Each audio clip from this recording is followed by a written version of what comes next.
Good morning, Singapore. Let me begin by thanking the Straits Times for this opportunity to speak at the inaugural historic the Straits Times Asia Future Summit. When I accepted the invitation by the ST a few months ago, I was fairly confident that I will be able to make it physically to Singapore. But we find ourselves right smack in the general election season in Malaysia. Therefore, sincere apologies for being unable to address all of you physically, as I must be in Malaysia given the circumstances that we are in. Nevertheless, I would still like to take this opportunity to share with you my thoughts on this timely topic. Turbulent times, what lies ahead for Malaysia and Asia? I will outline some of the key challenges and risks facing Asia and Malaysia, as well as what we in Malaysia are doing to prepare ourselves and what we in Asia should strive for against the looming threat of a global economic slowdown. Ladies and gentlemen, I think, however, that there is little need for a lengthy recitation of headwinds facing the world. In early October, the IMF cut its global growth forecast for 2023 again to 2.7% growth. Besides the global financial crisis and the COVID-19 pandemic's peak, this is the weakest global growth profile since 2001. For most part of the world and millions, it will feel like a recession. The whys behind this is also fairly obvious, namely, a sharp tightening of financial conditions, which is raising government borrowing costs and is likely to become even more constricting in tandem with rate hikes in the major economies. The challenge for currencies like the ringgit is to ensure the net effect is as close to neutral. Russia's ongoing invasion of Ukraine, which continues to trigger a sharp slowdown of economic activity in Europe that will further drag external demand for Asian exports and growth momentum globally. The related disruptions to global supply chains have resulted in global inflationary pressure, which triggered the tighter monetary policies in advanced economies, hence making the inflationary pressure severe in emerging economies. So geopolitical tensions and outright conflicts may continue to be the dampener for global growth, even if it happens thousands of miles away, as globalization of the past 2 decades have interconnected our economies. Third, China's strict zero-COVID policy, which, coupled with deepening turmoil in the real estate sector, has led to a sharp downturn or a sharp slowdown that in turn is weakening momentum in connected economies. China will likely recover modestly in the second half to reach full-year growth of below 4% and then 4.4% next year. As such, it may not be able to play its previous role of powering the global economy out of the crisis, most notably the last global financial crisis.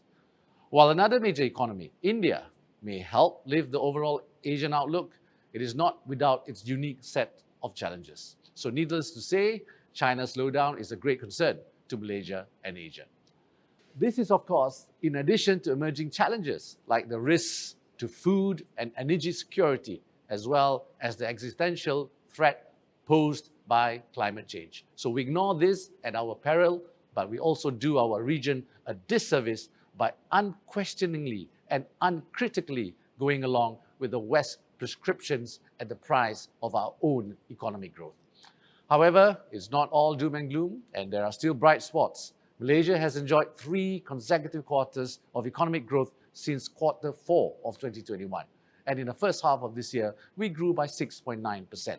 Our unemployment rate in August 2022 is at 3.7%, or almost pre-pandemic levels. And in August 2022, according to our Department of Statistics Malaysia, the number of unemployed recorded a drop of 1.4% compared to July 2022. Moreover, the World Bank now predicts Malaysia will grow 6.4% in 2022 compared to 5.5% previously, while the IMF has us growing at 5.4%, up from 5.1% previously. In fact, we have revised our 2022 outlook from 6.5% to 7% in the recently tabled 2023 budget. So both international bodies have also projected Malaysia's growth to be 4.2 and 4.4% respectively in 2023. So this is within our projections of 4 to 5% growth. We see all this as a validation of our economic policies and fiscal management since the onset of the pandemic. Indeed, I can confidently say that the economy is on a much stronger footing now than it was at the height of the pandemic. This does not mean that Malaysia is in any way complacent. A storm is coming, even as our voters head to the polls to elect a new government this November. While many economies, including Malaysia's, are recovering strongly post-pandemic, growth is still fragile and will be severely tested with the projected global slowdown in 2023. So here, I want to share 4 key points on what Malaysia, and I dare say Asia, can also do to navigate the tough economic times ahead. First, there's a need for policymakers, especially when it comes to both fiscal policy and broader economic management, to never lose sight of the 3 Rs: responsive, responsible, and reformist. They have been my lodestars since taking over as Malaysia's MOF in March 2020. Namely, that our governments must be responsive, such as via the 530 billion ringgit and fiscal spending of around 83 billion ringgit, as well as the 2 historic expansionary budgets that we rolled out to protect Malaysian lives and livelihoods during the COVID-19 pandemic.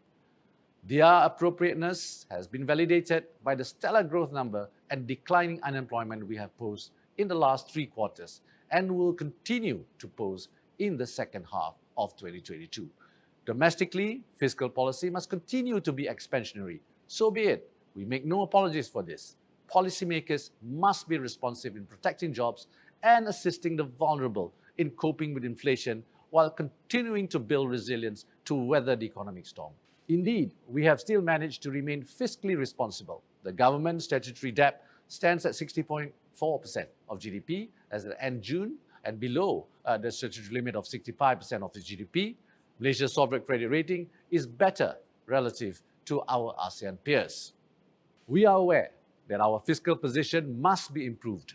MOF has conducted advanced study into subsidy rationalization measures and widening the revenue base. We will work to increase our tax revenue to GDP ratio above the current 11% in line with the medium-term revenue strategy and the Fiscal Responsibility Act to be tabled in the next parliament. We have also continued the work to reform the foundations of Malaysia's economy, including in advancing agendas such as ESG, where we tag our spending to SDG goals, improving transparency and accountability, committing to a robust, good corporate governance framework, especially among the GLICs and GLCs. The MOF has also invested in an implementation unit we call Laksana to strengthen the government service delivery and data collection. This helps in not only making sure the assistance reaches the right groups, but also in refining existing policies or designing future policy initiatives that are people-centric and business-friendly. Next, while some may argue that globalization is in retreat following the pandemic, I feel cooperation is still critical between countries. Take the post-pandemic recovery, for example.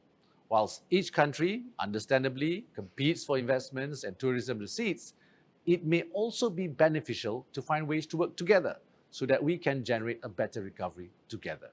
Uneven pace of recovery between countries will only widen existing gaps and expose us to more fault lines which can impede regional and global growth potential in the future. Furthermore, better monetary policy coordination between the developed and emerging economies is very much needed so that equitable medium to long-term global growth can be achieved. Perhaps the time is right for us to create a viable international monetary cooperation mechanism. This is to ensure that financial systems are not only effective and fair, but also consider the unique needs of small, emerging and developing countries. Dialogue is good, but action is more important. I am not advocating anything revolutionary. Indeed, the world has done it before. From the 1985 Plaza Accords to more recently, the Global Financial Safety Net, which quickly stabilized global financial markets during the pandemic. Cooperation like this is crucial so that developing economies and emerging markets can grow more equitably and sustainably. If we, in the emerging markets, especially those in Asia, are left at the mercy of global financial players who are looking to arbitrage on interest rate differentials between markets, then we will suffer setbacks in tackling wider global issues such as poverty, climate change, as well as income and healthcare disparities. Third, the countries of Asia and specifically Southeast Asia need to think bigger, faster. Given the heightened global geopolitical tensions, we must seriously consider investing in building a strong ASEAN-wide supply chain, especially for food and energy security. ASEAN was founded because our region wished to forge its own destiny in the face of the height of the Cold War. This has remained a powerful idea decades later. In an age where superpower rivalries are again threatening global stability, we must reaffirm the ASEAN vision. The final piece to the regional integration jigsaw puzzle will be for us to go one step further and invest in building strong ASEAN supply chains in critical industries. Our policymakers ought to be working closely together to identify critical industries where we can scale up to carve a space for ourselves in the global supply chain. This will benefit not just our individual economies, but also serve as a hedge and glue that binds us together against calamities such as the wars and pandemics. ASEAN is an underutilized platform, but if we put sincere effort into regional stability and economic prosperity, it can be the source of great benefit for its more than 650 million population. There can be no Asian century without a strong ASEAN at its core. Ladies and gentlemen, finally, it's absolutely essential for us in Asia and specifically ASEAN nations to empower our youth to be more engaged as leaders, to prepare them now for the challenges of the present and tomorrow. By 2038, there will be 220 million in ASEAN aged 15 to 34 years. Providing education, training, jobs, housing, healthcare, and opportunities for them will be a great challenge, but so will ensuring that they are able to take their rightful place in societies as well as inherit the mantles of leadership. In Malaysia, bipartisan efforts have led to the voting age being lowered from 21 to 18 and automatic voter registration enacted. This has led to around 5.8 million new voters being enrolled, including at least 1.2 million aged 18 to 21. They will no doubt change the face of Malaysian politics. What appealed to older voters may not hold water with them. For politicians now, being on social media is a must, but even that is no guarantee. Communication is key, but what is even more important is engagement. I must stress that enfranchising and engaging them are key to ensure the young are politically aware of their civic duties sooner rather than later, and about the power they have in their hands and the consequences of their choices. I'm confident most of them will choose wisely. I have put the economy on a much stronger footing than I found it, hopefully, regardless of the outcome of the elections, which will be a celebration of democracy, the best party will win. At the end of the day, it's all about Malaysia. Malaysia simply must win. I also note with great pleasure the political transition happening here in Singapore. Your Deputy Prime Minister and my Minister of Finance counterpart, Mr. Lawrence Wong, is someone I respect deeply, and I look forward to have the opportunity to work with him in the years to come. Asia must listen to its young. Inevitably, they will change our societies. But with mutual respect and understanding, there's no reason why this process cannot be done wisely, harnessing both the energy of youth and the wisdom of the elders. It must be premised upon the leaders looking at things in the bigger picture and maintaining a long view and not to be swayed by the temptations of short-termism. This is especially crucial for issues like navigating a just transition to a carbon-neutral society. Climate change is naturally an issue of great anxiety to young people, but thought must also be given to address the risks of disruption of the labor market, infrastructure, and geographical landscape, which could result from any transition, so we can all benefit from listening to each other more. Ladies and gentlemen, it is impossible to speak of every single thing that lies ahead for Malaysia and Asia in a brief span.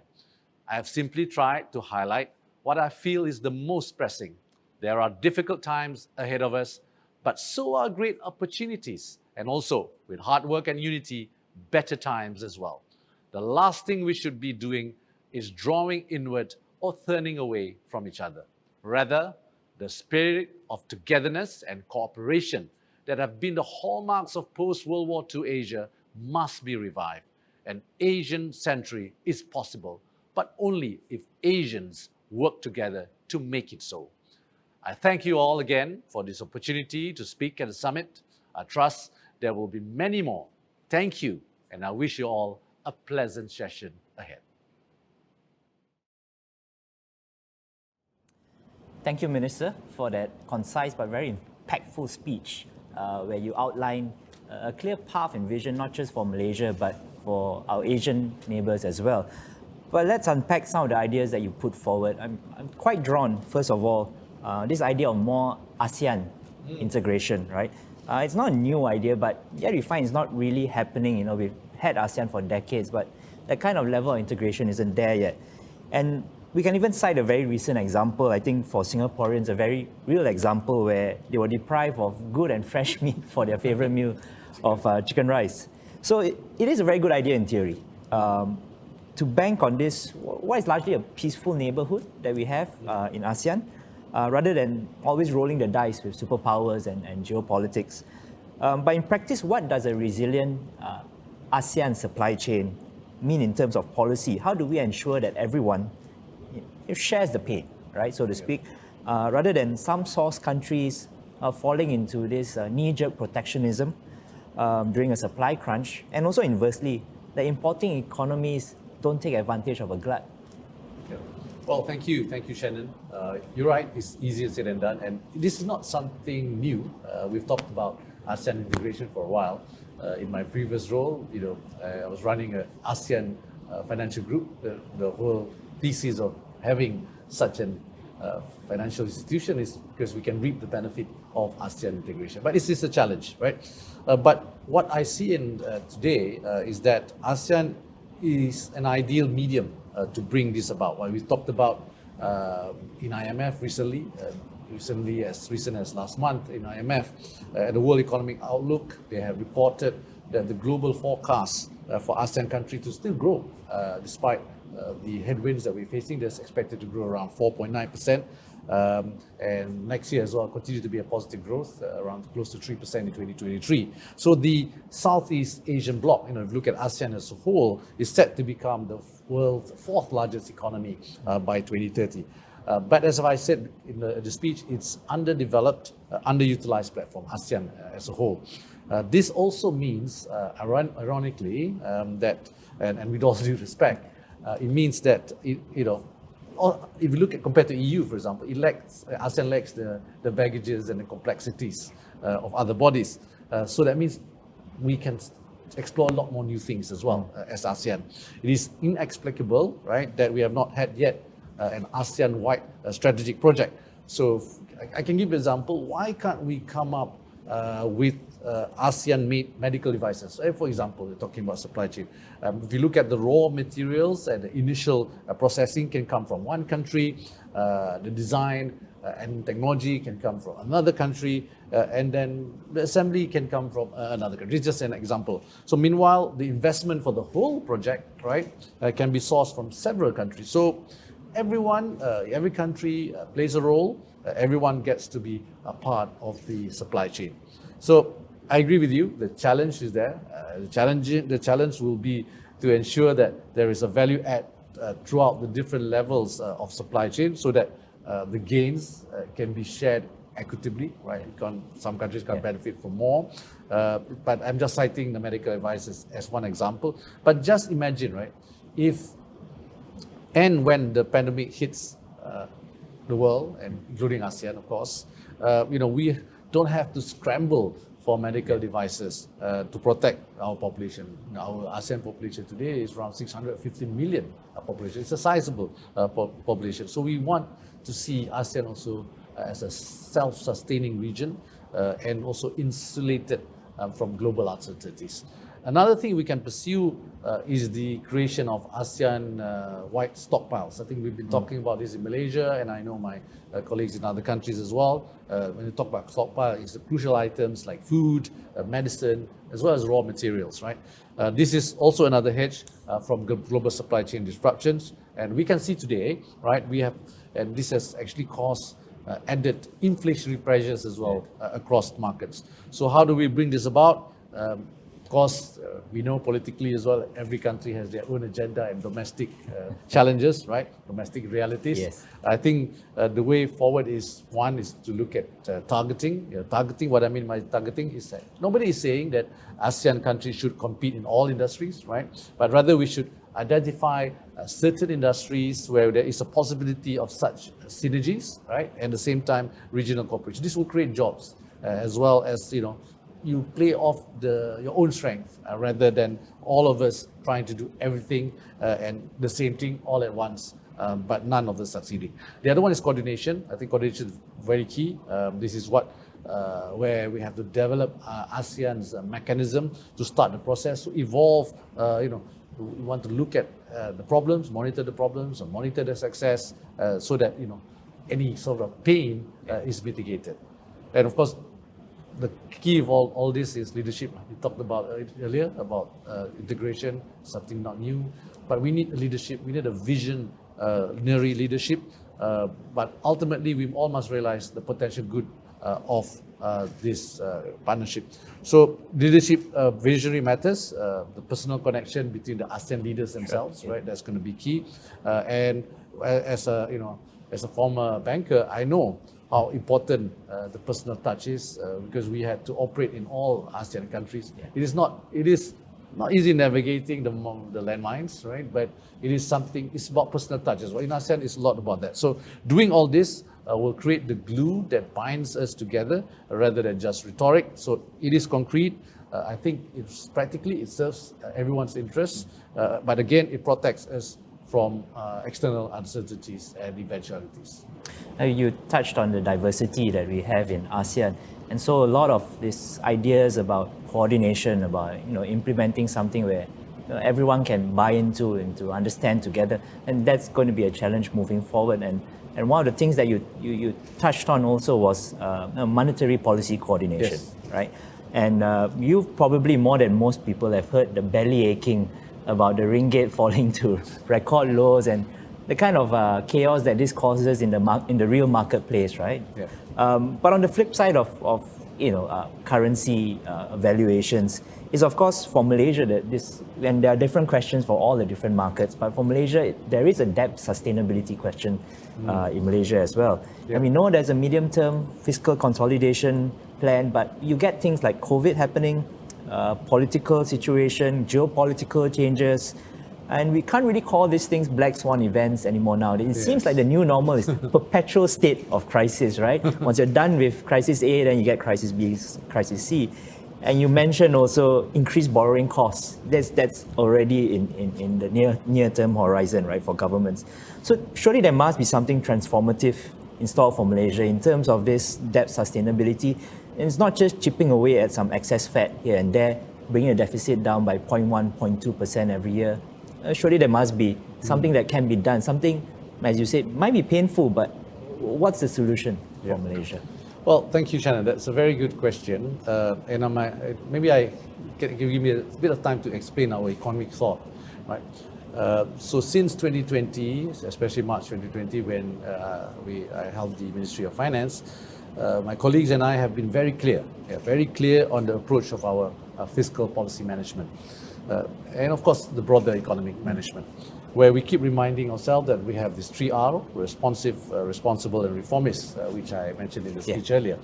As I noted, we are working, you just mentioned it as well, we're working towards the tabling and hopefully the approval in Parliament when it convenes of the Fiscal Responsibility Act, right? This, and also we need to, in my speech I talked about widening our tax base when the economy recovers, when Malaysia's economy growth momentum is there to do this. So we have been also at the same time working to increase the efficiency of our tax collection. They all may seem to be gradual measures, but it is deep-reaching and transformative in their own way. So recent events have proven that the government, which you think you know which country I'm talking about, which act rashly on pure ideological reasons, will be severely punished by the markets. I think we've seen that, right? And that being said, it is a fact that our revenues will grow once our economies recover. Of course, there's always a percentage of GDP. we in Malaysia understand this. That is why we are working towards transforming our economy, moving up the value chain, as well as moving away from the reliance of certain commodities. So we are looking at what we can do. You mentioned the medium-term revenue strategy, the Fiscal Responsibility Act is one of them. But what we need to do as a country is to ensure that whatever decision we make, be it the fiscal position, fiscal policy, must also take into account the impact to the economy as a whole. Just like monetary policy, which is obviously independent of the government, but it has to be done in such a way that those measures may be painful, right, in the shorter term or in the short term, but in the longer term, it will be important for the country to have that fiscal sustainability to ensure that the growth momentum continues for the country. So that was also a way for me to kind of get you to talk about the political economy. Political right? economy, yes. And also, well, very, very strictly speaking, the politics, which is, in fact, the reason why we're not doing this in person in Singapore. And I know you don't want to get ahead of your party president. No aspiring politician wants to do that, to upset the boss, as it were. But it looks like you are going to run, and you are going to be running in an opposition-held seat, in an opposition stronghold state, right, in Selangor. And can you say now, as well, you are an actual ruling party office holder now. You are the Selangor Barisan National Treasurer, and so this allows you to speak on political policy, as it were. How important is it for BN to flip around constituencies like these? And we're talking about Kuala Selangor here, but also many similar kind of constituencies. It used to be BN seats. BN would win it all the time, right? But then in recent elections, these were lost. And how important is it for BN to flip around these constituencies? And what's the kind of, in a national picture, what kind of impact does making headway in urban seats, suburban seats, which the opposition has been slowly winning from Barisan National, if you can flip that around, and also the fact of urban migration, right? A lot of these voters maybe do vote elsewhere, and you can win their hearts and minds. What does that do to the national picture? Yeah, and some of these areas is already becoming more urban than before as well. Yeah, right? Not that's just right. So Shannon, as you rightly pointed out, first of all, if and where I contest is up to the party leadership. So we will wait and see. Yes, it's a matter of time. Naturally, my party, Barisan Nasional, we only win the GE if we have enough seats, right, to govern, to form a government. And ideally, to do this, we need to win in all kinds of seats, right? Be it rural, urban, even semi-urban seats as well.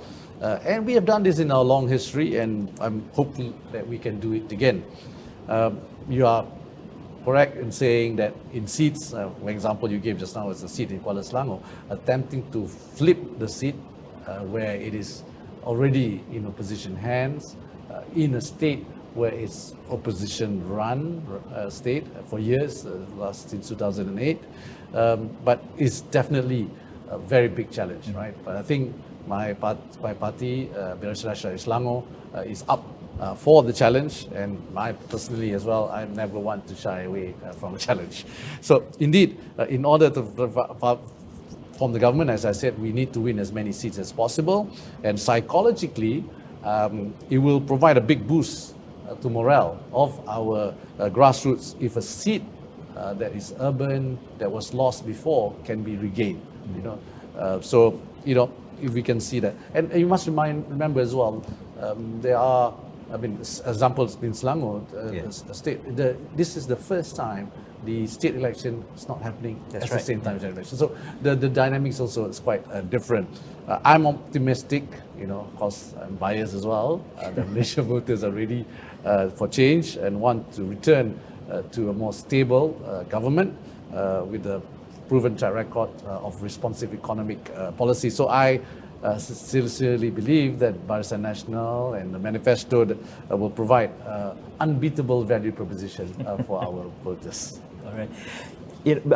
Before this, in I think a few months back, maybe in August, if I remember properly, when you confirmed your desire to run for elected office, you spoke about how, as a senator, that's what you are now in the upper house. Yes. You can't tackle the long-term challenge of fiscal reform because you're limited to Yes. 6 years, True. right?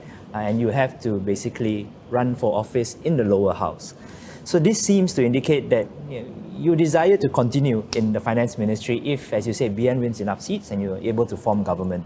So, double-barreled question. Is that still the scenario that we're looking at today?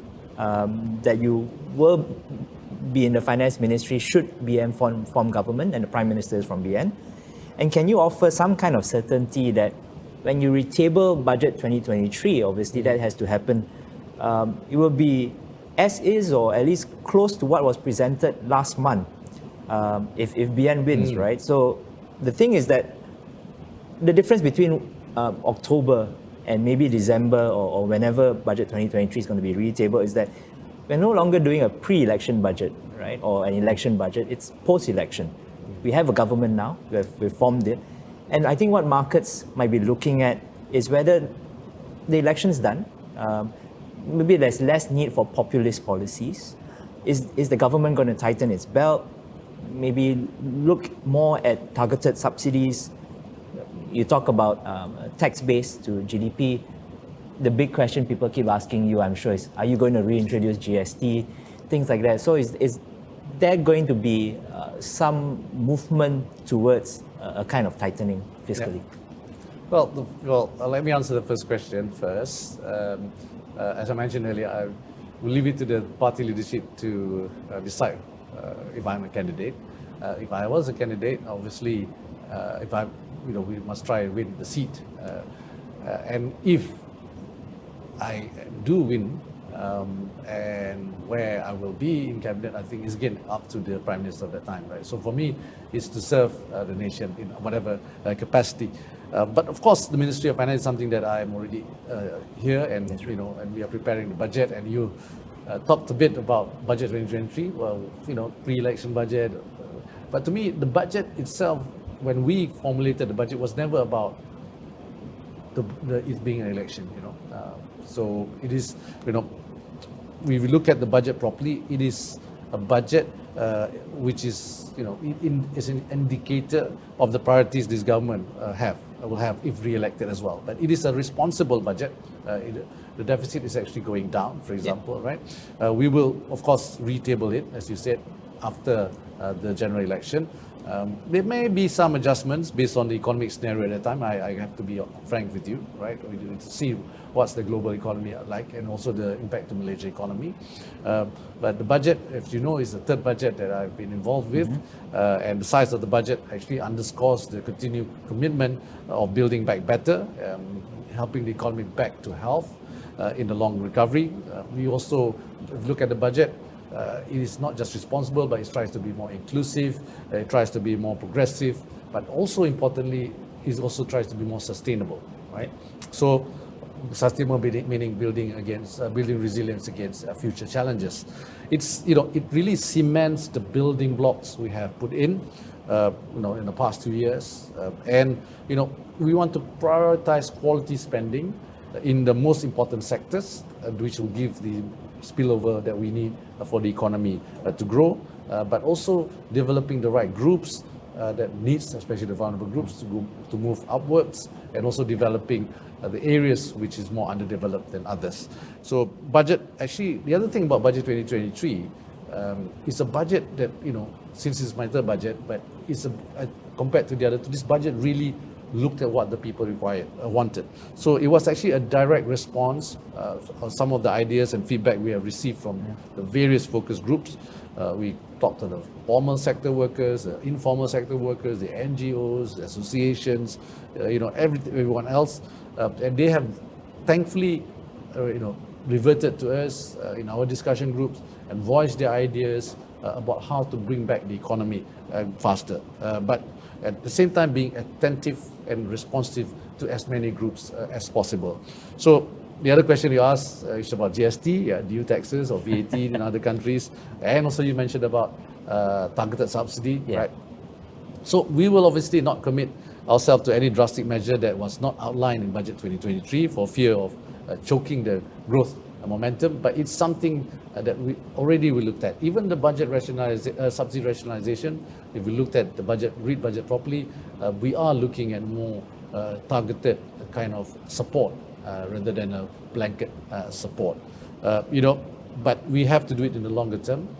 And we, like I mentioned in my speech, we need to increase our revenue collection over GDP, which is quite low relative to other countries at 11%. So this has to be addressed in whatever form of new, broader kind of taxation to make the economy more sustainable. Because what we do need is to ensure that the revenue that the government receives is allocated towards developing the country and assisting the vulnerable groups. If you don't have enough revenue, that will be difficult. Then it will be difficult for the country to grow, actually. Minister, thank you so much again for your time, Shannon, and your contribution to the Asia Future Summit. We wish you all the best of luck for the coming election, and we hope to have you back again with the Straits Times soon, hopefully still as Finance Minister of Malaysia. Thank you, Shannon, for having me, and hopefully the next one will be a physical meeting. That's right, we hope for that We too. hope for that. This ends our session with, I think, strictly speaking, caretaker, Finance Minister of Malaysia, Dato Sri Tengku Zafrul Aziz. Over to you, Lynn.